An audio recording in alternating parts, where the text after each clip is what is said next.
Frame प्रति second या FPS एक सेकंड के लिए स्क्रीन पर प्रदर्शित लगातार छवियों की संख्या है। और जैसा कि आपने देखा होगा कि अगर आप अपने जीवन में कभी वीडियो गेम के प्रशंसक रहे हैं तो संख्या जितनी अधिक होगी आपकी स्क्रीन पर छवियों की गति उतनी ही सहज होगी। आज के वीडियो को जो सवाल दिया गया है वह उस समय से हम में से अधिकांश लोगों के मन में है जब से हमने पाया कि 60 FPS पर खेलना 30 पर खेलने से 1000 गुना ज्यादा मजेदार है, या उससे भी कम पर खेलना। मेरे जैसे बेचारे बेवकूफों के मामले में जिन्होंने निंटेंडो 64 पर 4 खिलाड़ियों के साथ गोल्डन आई खेला जो उस मोड में 10 फ्रेम प्रति सेकंड की गति से चलता था, या अस्थमा से पीड़ित घोंघे की गति के बराबर। और चूंकि वीडियो गेम बाजार हमेशा से ही हमें और भी ज्यादा उन्नत कंसोल और ग्राफिक्स कार्ड बेचने के लिए प्रति सेकंड फ्रेम की उस पौराणिक संख्या के इर्द गिर्द घूमता रहा है, इसलिए यह तार्किक था कि किसी समय यह संदेह पैदा होगा। और अगर आप इंटरनेट पर एक त्वरित खोज करेंगे तो आपको सभी प्रकार की राय मिल जाएगी। कुछ लोग तर्क देते हैं कि 60 FPS से ज्यादा पर खेलना उचित नहीं है क्योंकि उनका कहना है कि मानव आंख इससे ज्यादा नहीं देख सकती। दूसरे कहते हैं कि सवाल का कोई मतलब नहीं है और सिद्धांत रूप में आंख में प्रति सेकंड अनंत फ्रेम होते हैं।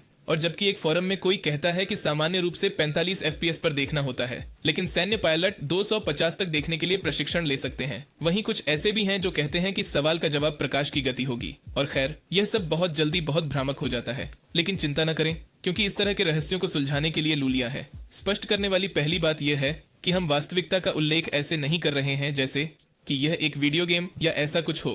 एक गति सीमा होती है जो प्रकाश की गति है, लेकिन यह एक पूरी तरह से अलग चर्चा है।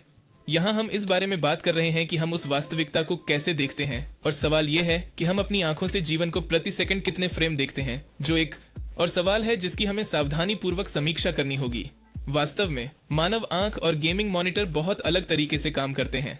जबकि आप अपने दिन प्रतिदिन के जीवन में जो भी स्क्रीन देखते हैं वे हमें गति का भ्रम देते हैं, एक छवि के बाद दूसरी जल्दी से डालते हैं, जो वास्तव में इस पूरे फ्रेम प्रति सेकंड चर्चा को जन्म देता है। आंखें हमारे चारों ओर की दुनिया की गति को लगातार महसूस करती हैं। आप तस्वीरें या स्थिर छवियां नहीं ले रहे हैं, बल्कि आपकी आंखों में कोशिकाओं के विभिन्न समूह आपके आसपास की वस्तुओं से निरंतर तरीके से परावर्तित प्रकाश को कैप्चर कर रहे हैं।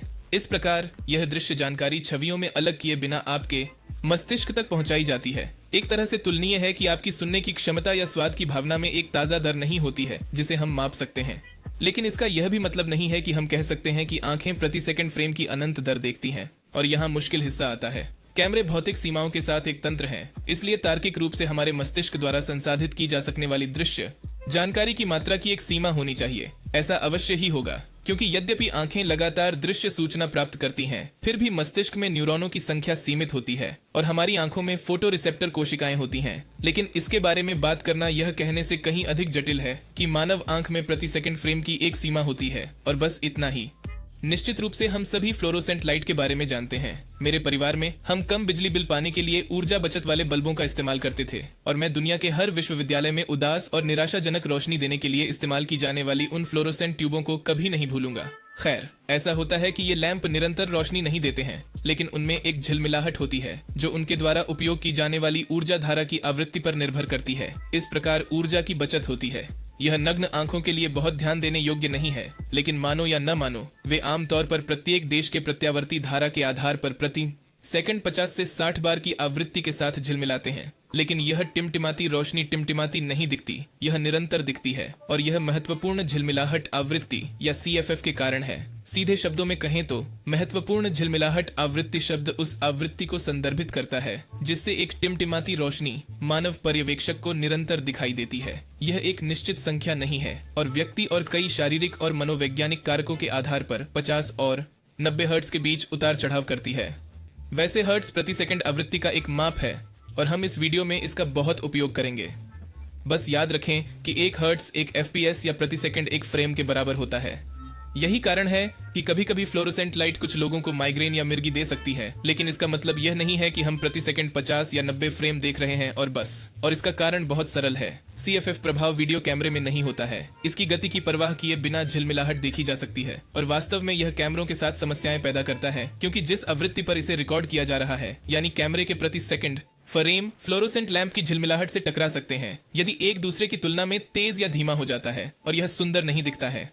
यह केवल तभी होता है जब आप शटर गति को रोशनी की आवृत्ति के साथ मैन्युअल रूप से सिंक्रोनाइज करते हैं कि बैंडिंग और पागल झिलमिलाहट प्रभाव गायब हो जाता है। सच कहूं तो जब मैंने इस वीडियो के लिए शोध करना शुरू किया तो मैं बस वही दोहराने जा रहा था जो इस विषय पर दूसरों ने कहा था कि हाँ, हम दुनिया को लगातार देखते हैं क्योंकि हमारी आंखें कैमरा नहीं है। लेकिन जब हम टिमटिमाती रोशनी या तेजी से बदलती छवियां देखते हैं, जैसे कि वीडियो गेम में, यह मनोवैज्ञानिक प्रभाव काम करता है और यहीं पर इसका अंत होता है। लेकिन अगर हम दुनिया को वास्तव में निरंतर तरीके से देखें, जो प्रभावी रूप से प्रति सेकंड एक अनंत फ्रेम दर होगी, तो हमें प्रकाश की टिमटिमाहट को नोटिस करने में सक्षम होना चाहिए, चाहे वह कितनी भी तेज क्यों न हो। लेकिन ऐसा नहीं है, जैसा कि हमने अभी पता लगाया है। और अगर हम प्रति सेकंड 60 फ्रेम की एक निश्चित दर देखते हैं, तो इसे केवल तभी सिंक्रोनाइजेस करना चाहिए जब प्रकाश प्रति सेकंड 60 बार टिमटिमाए। और यदि झिलमिलाहट इस आवृत्ति से अधिक या कम हो, तो हम उसी प्रभाव को झेलेंगे जो वीडियो कैमरों को सभी बैंडिंग और पागल झिलमिलाहट के साथ झेलना पड़ता है। लेकिन ऐसा नहीं है। हमारी एक गति सीमा होती है और एक बिंदु ऐसा आता है जहां हम उस टिमटिमाती रोशनी को एक निरंतर प्रकाश के रूप में देखते हैं, जैसे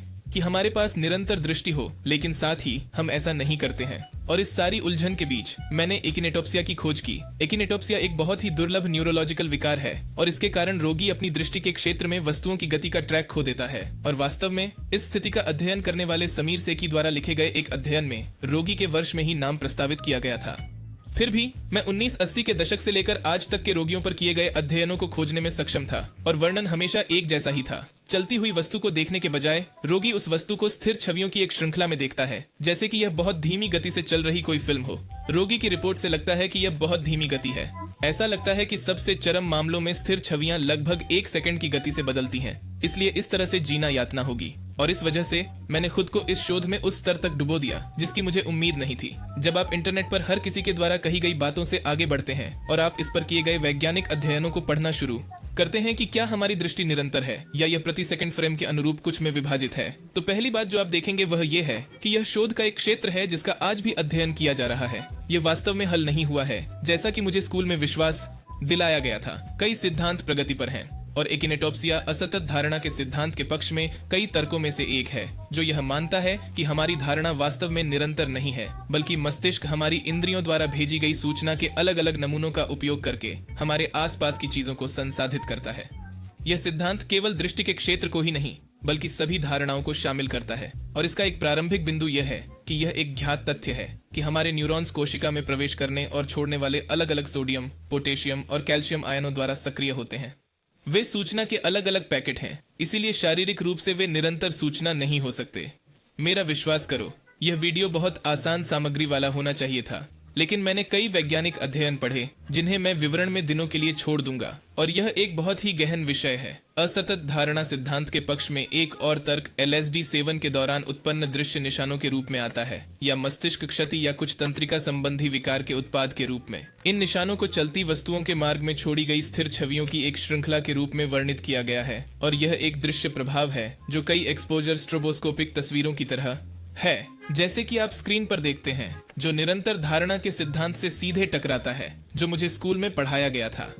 वर्ष के अध्ययन में प्रतिपादित मुख्य सिद्धांत यह है कि हमारे मस्तिष्क की गतिबोध प्रणाली चलती वस्तु के प्रक्षेप पथ की गणना करने के लिए उसके अलग अलग नमूने लेती है।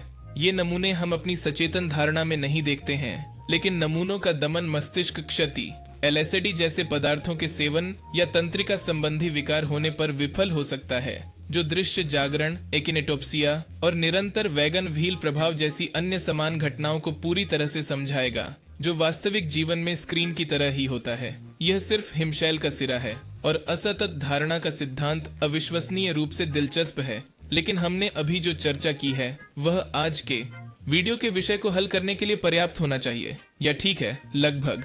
सबसे पहले हमें CFF के बारे में बात करने की जरूरत है। इस घटना के बारे में मैंने आपको जो विवरण शुरू में दिया था वह बहुत ही सामान्य है। यह एक ऐसी घटना है जो वास्तव में स्थिर भी नहीं है। यह महत्वपूर्ण झिलमिलाहट आवृत्ति आपकी उम्र, मानसिक स्थिति, थकान, तनाव और कई अन्य कारकों के आधार पर भिन्न होती है। जानवरों में भी हमसे अलग CFF होता है। कुत्तों और बिल्लियों में मनुष्यों की तुलना में स्पष्ट रूप से उच्च महत्वपूर्ण झिलमिलाहट आवृत्ति होती है, जिसका अर्थ है कि यदि आप प्रति सेकंड 24 फ्रेम पर एक फिल्म देखते हैं तो आपका पालतू बस एक पावरपॉइंट प्रस्तुति देख रहा है। और वास्तव में प्रारंभिक सिद्धांत की सीमा 50 और 90 फ्रेम प्रति सेकंड के बीच थी काफी सच नहीं है। जेम्स डेविस, यिक्सुआनजी और हांग केली द्वारा वर्ष 2015 में प्रकाशित एक उत्कृष्ट अध्ययन है जिसमें पाया गया कि सीमा अधिक थी, बहुत बहुत अधिक। यह पता चला है कि CFF को मापने के लिए किए गए प्रयोग हमेशा रोशनी या डिस्प्ले के साथ किए गए थे जो एक ही रंग का उपयोग करते थे, जैसे फ्लोरोसेंट रोशनी। लेकिन शोधकर्ताओं ने पाया कि यदि आप ऐसे दृश्य सामग्री का उपयोग करते हैं जिसके लिए अधिक ध्यान और तेज आंखों की गति की आवश्यकता होती है, जैसे कि उच्च गति वाले वीडियो गेम, तो परीक्षण विषय प्रति सेकंड 500 फ्रेम तक स्क्रीन की झिलमिलाहट को देख सकते हैं। हाँ, आपने सही सुना, प्रकाश की गति से, जो हमें दो तरफा उत्तर देता है। पहला भाग यह है कि मानव आंख प्रति सेकंड कई और फ्रेम देख सकती है, जो कुछ इंटरनेट पॉपअप आपको बता सकते हैं, और आपका वीडियो गेम वास्तविक जीवन की तरह नहीं दिखेगा जब तक कि आप प्रकाश की गति तक नहीं पहुंच जाते। और दूसरा भाग ये है कि वास्तविक जीवन प्रकाश की गति से नहीं चलता, वास्तव में नहीं। असतत धारणा का सिद्धांत यह मानता है कि हालांकि आपकी आंखें निरंतर प्रकाश प्राप्त करती हैं, विभिन्न प्रकार के न्यूरोनल और फोटोरिसेप्टर कोशिकाएं एक ही समय में सभी सूचनाओं को संसाधित नहीं करती हैं, और आपके तंत्रिका तंत्र को इसे टुकड़ों में संसाधित करना पड़ता है और व्यक्तिगत नमूनों से वस्तुओं की गति की व्याख्या करनी होती है, जिसे हम सचेत रूप से नहीं देख पाते हैं जब तक कि आप LSD का उपयोग न करें। ये व्यक्तिगत नमूने तय नहीं हैं, और वैन रूलेन और डुबोइस के बाद के अध्ययनों से पता चलता है कि मस्तिष्क की नमूना दर प्रकाश और जिस गति से वस्तु घूम रही है उसके आधार पर भिन्न होती है। लेकिन यह निरंतर दृश्य धारणा नहीं है, यह सिर्फ एक का भ्रम है। इसलिए मुझे उम्मीद है कि आपको यह वीडियो पसंद आया होगा। मुझे उम्मीद से बहुत अधिक समय लगा, और मैं आपको विवरण में बहुत सारे बहुत ही रोचक अध्ययनों को छोड़ दूंगा जिनका मैंने शोध के लिए उपयोग किया था। हालांकि मैंने इसे छोटा रखने की कोशिश की, लेकिन यह जितना मैंने सोचा था उससे अधिक लंबा निकला। वैसे भी मैं आपको याद दिलाता हूं कि हालांकि मैं एक अच्छा शोध करता हूं, मैं एक योग्य वैज्ञानिक नहीं हूं, और यदि आप विषय के बारे में अधिक जानना चाहते हैं तो सबसे अच्छा है कि आप इंटरनेट पर वीडियो बनाने वाले किसी व्यक्ति से कोई भी प्रश्न पूछने से पहले इन वैज्ञानिक लेखों को पढ़ें।